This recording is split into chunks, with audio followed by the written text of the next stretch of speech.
everyone. Could you be your worst enemy in this chapter of life? Do you ever say things like, I'm too old to change, I've been hurt far too many times to try again, or this is just who I am? If fear of past hurts, the unknown, engaging in technology, or even aging is holding you back, then today's episode is definitely for you. Welcome back to Reinvention Queen, the space where we take control of our story, step into our power, and design the life we desire. I'm Bev Cork, and today we're looking into reinventing the relationship you have with yourself, because self-love is the key to breaking free from those fears and winding up, not down, at this stage of life. So stick around, because we're going to also do a fun quiz to discover your self-love level and learn how to embrace this chapter with courage. Let's get started. Now, pause the video and get your reinvention intention notebook and a pencil. I would like you to think of the words that you would use to describe how you see yourself at this stage. Now, carefully examine the words that you have written, because what those words are, those words are actually your self-image. It's the image you hold in your mind's eye as to who you are. Next, think about some of the factors that influenced this image that you have of yourself. Did they originate from your mind, your own mind, or did they originate from programs and influences that you've been exposed to since birth? What are some of the factors that have influenced your current self-image, do you think?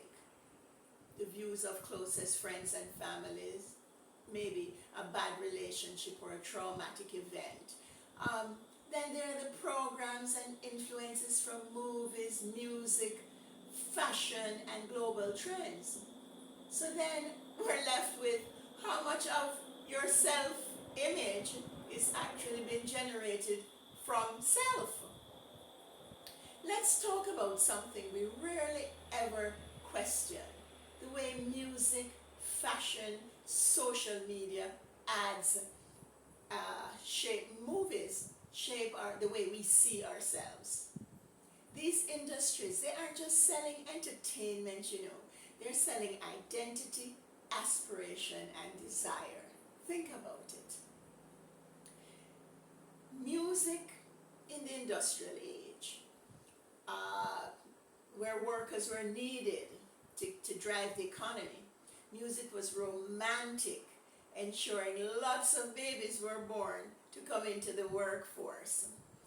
Now we have automation, we have AI, and so babies are no longer needed because we don't really need a large workforce. So what do you find with music? The music is often glamorizes toxic relationships, or it spews hate, divisiveness, and exemplifies or glorifies rather empty wealth. Fashion pushes impossible beauty standards season after season. Artificial looking, everything is being promoted now. I guess robots can't look like people, so they're going to make people look like robots. But just think about the influence, where it's coming from, how you see yourself, and really, is it being generated from you? Now, movies feed us the idea of what love should look like, and a certain way it should look. And we can't even say these days what a woman is, and also success equals fame and money. So this isn't an accident. It's profitable. When we feel not enough, We buy more. We use more products, we buy more clothes, we buy more status symbols. We are more easily controlled. That's programming. Our insecurities are very often being exploited so that others can benefit. I'll share a story with you. When I was about 11 or 12, I went on holidays to England with my parents. And you know the typical, after 5 minutes of something, you're bored. And the people that we were staying with, the friends, they were taking my parents to show them Wrigley Road Market. No, it wasn't a particularly great place. And, you know, I just stood there. I could still see my parents, but I wasn't actually walking around with them. I was just standing by a cellar, really, where a lady was selling. And I noticed that, you know, people would come to her and she would say, white people, and they would ask her, how much is this, how much is that? And she would just tell them the price. And then I noticed that whenever a black person came and asked her the price of something, she would say to them, you can't afford it, it is too expensive. It's very expensive. And I saw it a couple of times, and even at that age, it struck me. Why does she tell the black people that they can't afford it? So I asked her, and she told me, maybe because I didn't have, because I had an accent or whatever, she figured maybe I didn't live there, so she could just be honest with me. I don't know the reason. Or maybe it was my age. So she told me that when you tell a black person that they can't afford something, that is when they're going to buy it. Yes. But here's the good news. Awareness is the antidote to all of this. The moment you notice the pattern, you take your power back. And when you build strong self-esteem, you become inoculated, immune against these messages. You stop asking, what should I wear? What should I buy to look worthy or to be worthy? And you start declaring, I am already worthy, and I choose what truly aligns with me. Pause again and write down your dominant self-image statement. It could be something like, I am not good enough, or I'm not worthy. So what you're going to do is rewrite it consciously to something like, I am capable and resilient, or I'm worthy of all good things. Now, if your dominant self-image was already something positive like I'm capable and resilient, then guard it. Guard it fiercely. Because there are always those people, I call them the crabs, you know. They just have to pull you down back into the perceived barrel. So you've got to guard it. We are also being programmed not to take responsibility for the negative outcomes in our lives. Like, you know, we know that change is hard. However, if you really want to grow, taking personal and social responsibility is a must. This nothing is your fault sales pitch that's going on now, especially to older people. It's used to sell products, pills, and quick fixes while undermining the power of self-responsibility. I mean, if you listen, belly fat is not your fault. It's not your eating habits. It's a naughty little stress hormone called cortisol. Just take this supplement or this tea or whatever, and the fat will melt away. Sugar cravings. It's not that you need discipline. It's your broken metabolism. Here's a pill that will reset that overnight. Low energy. It's not from staying up late scrolling or poor nutrition. It's your adrenaline glands. Just buy these energy gummies and you'll be okay. Skincare and aging. It's not lifestyle or self-care. It's your DNA or your hormones. But this cream will reprogram your skin cells. Then procrastination. That's the latest one. It's not lack of discipline. It's your dopamine pathways. Just take this smart drug and you'll be focused. Motivation. It's not about building habits. It's your serotonin levels. Buy this happiness pill or a wearable mood booster. Discipline. It's not about choices. It's your executive dysfunction. Here's a planner app, a subscription or gadget that will do the work for you.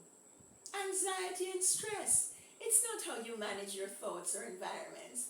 It's just a chemical imbalance. But this CBD patch will set you straight. The pitch. The pitch is always you're not in control. Something else is something else but you. And guess what? We can sell you the fix. But true reinvention says, yes, external factors exist, but you have the power. Your choices, your habits, your self-image can override the programs. Now here are 4 pillars of a self-generated self-image. So we're going from programmed to powerful.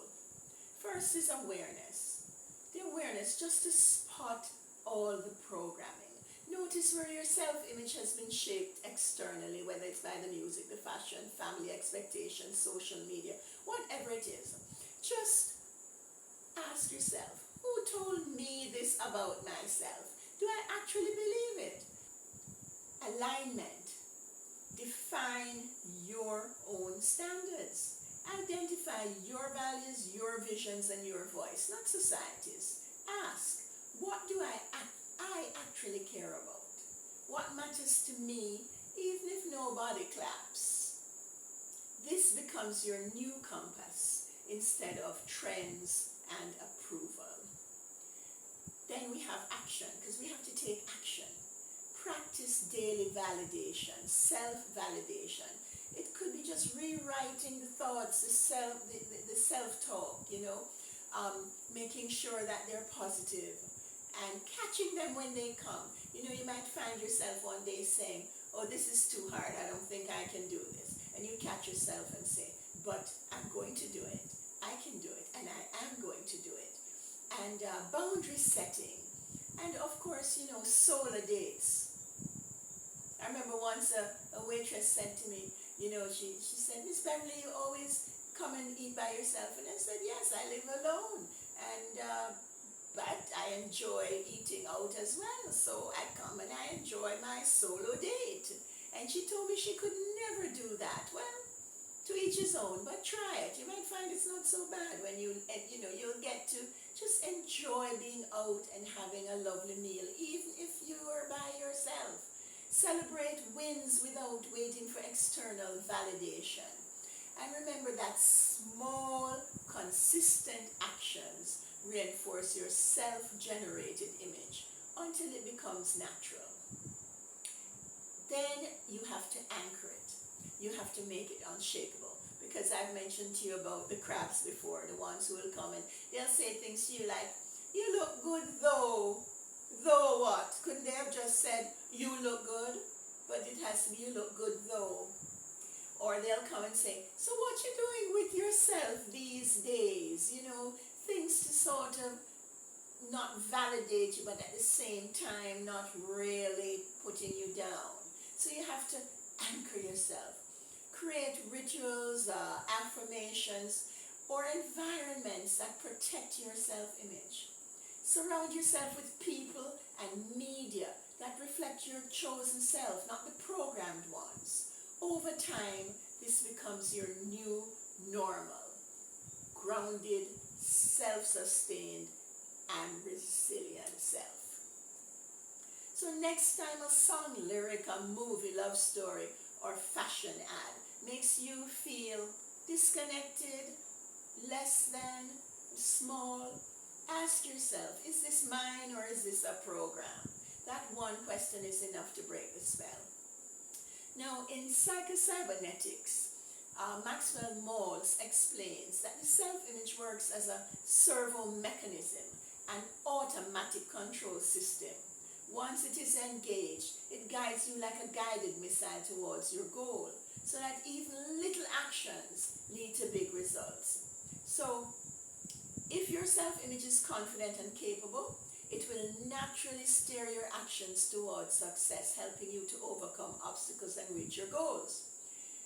If your self-image is negative or limited, it can unconsciously as well push you towards failure, missed opportunities, or self-sabotage. I remember as a tween and early teens, I was often teased mercilessly because of being so tall and skinny. I would be called names like Olive Oil, yeah, Popeye's girlfriend, Flamingo because my legs were so long. And only Jamaicans will understand these two, Langilala and Marga Gal. So I would round my shoulders to appear not so tall and wear baggy clothes, sometimes even double up on the clothes to look fatter. My self-image was not positive at all.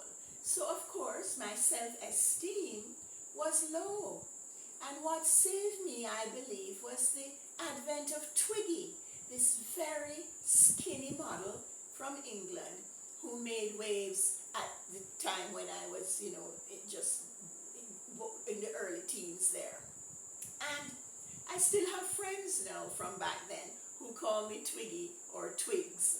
And even though the Twiggy still referred to my physical, being so skinny and tall, it wasn't negative. It had a positive tone to it, and it changed my self-image, which in turn boosted my self-esteem, for which I'm forever grateful. Maxwell Maltz says that your self-image is like a missile. Whatever you put into the self-image, if you hold on to it, it is going to take you to the results in your life. So, if you put positives, you're going to get positive results. If you put negatives if you have a negative self-image, you're going to get negative results.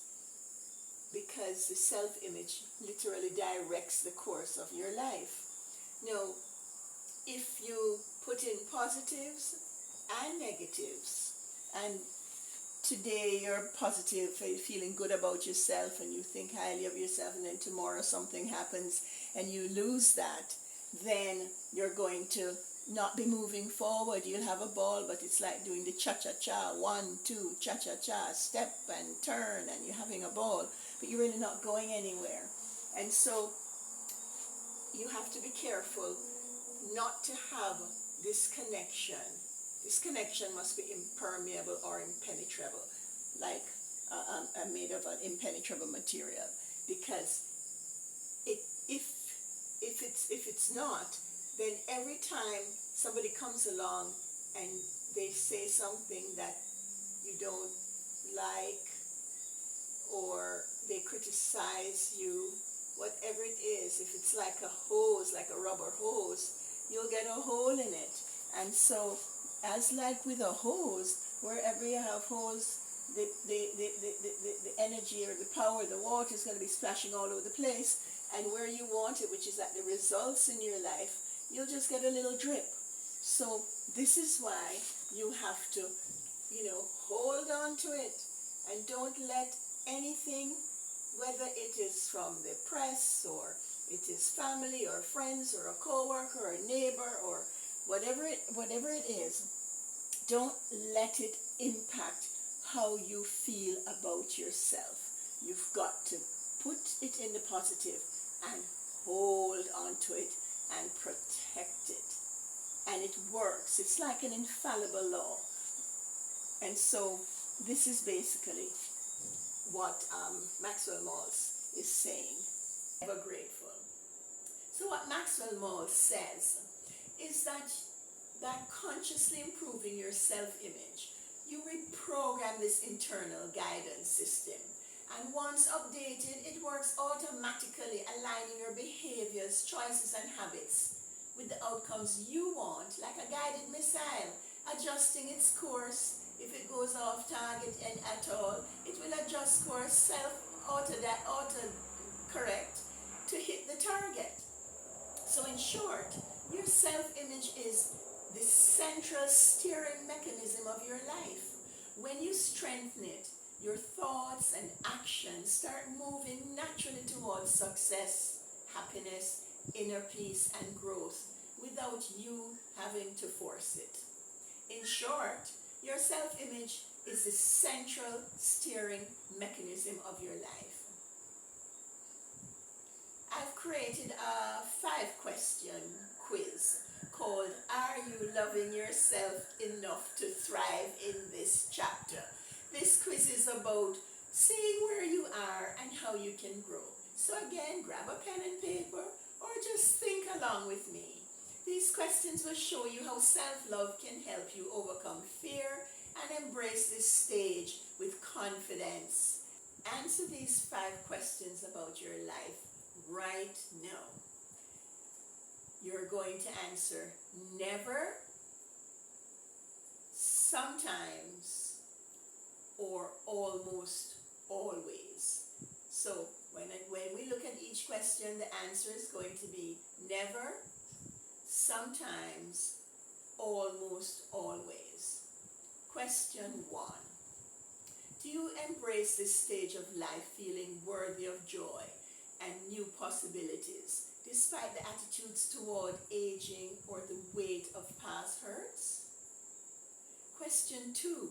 Do you speak kindly to yourself even when the weight of past relationships or not feeling good enough creeps in? 3. Do you honor your needs by setting healthy boundaries even if it risks disappointing others? 4. Do you celebrate your wins, big or small, without waiting for outside validation? And 5. Do you nurture yourself with practices like rest, reflection, or solo time without guilt? So, you're going to give yourself 1 point for each time you have answered never. You're going to give yourself 3 points for each time you answered sometimes. And you're going to give yourself 5 points for each answer of almost always.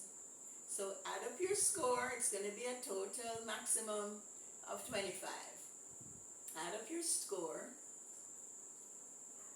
and see what you have. So if you have 20 to 25, you have a strong self-love foundation already. If you have 15 to 19, growing self-acceptance, room to strengthen.